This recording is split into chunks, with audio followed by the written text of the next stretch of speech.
নতুনকৈ বিধানসভা নাই 2006 চনৰ পৰা বিধানসভাত আহি আছোঁ এইটো 20 বছৰ পাৰ হ'বৰে হ'ল নহয় জানো নতুন পৰিচয় মানে চাওক যিকোনো নতুন বস্তুৰ এটা উদ্যমী বেলেগ থাকে অখিল গগৈৰ দলটো এটা নতুন দল আৰু এনেকুৱা এটা দল যি দল একচুৱেলি খাটিগড় মানুহৰ লগত জড়িত একেবাৰে দৰিদ্ৰ মানুহৰ লগত জড়িত আৰু মই তেনেকুৱা এটা পৰিয়ালৰ পৰা অহা ল'ৰা গতিকে মই দেখিছোঁ যে ইয়াত কাম কৰাৰ যথেষ্ট স্কোপ আছে আৰু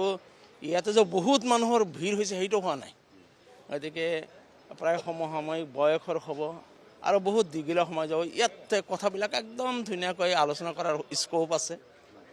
তেনেকৈ আলোচনা কৰি সিদ্ধান্ত লোৱাৰ স্কোপ আছে এইটো ভাবে মই কমফৰ্ট ফিল কৰিছোঁ আৰু আজি কংগ্ৰেছৰ যিটো বিধায়ক পদ আছে সেই বিধায়ক পদ আপুনি ত্যাগ কৰিবলগীয়া হ'ব তেনেকুৱাতো কথা অহা নাই বিধায়ক পদ ত্যাগ মই নকৰোঁ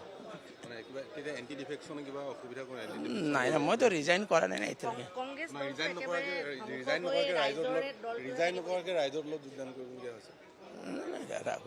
সেইটো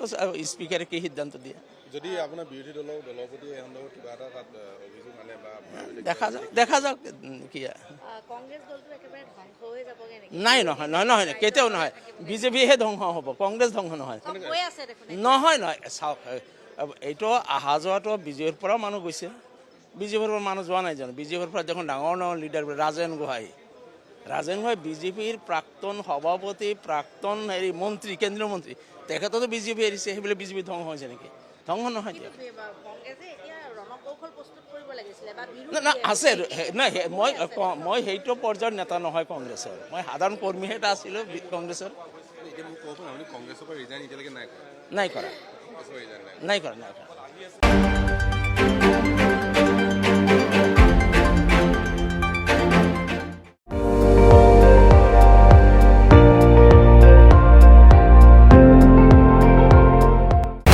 আপুনি চাই আছে ND24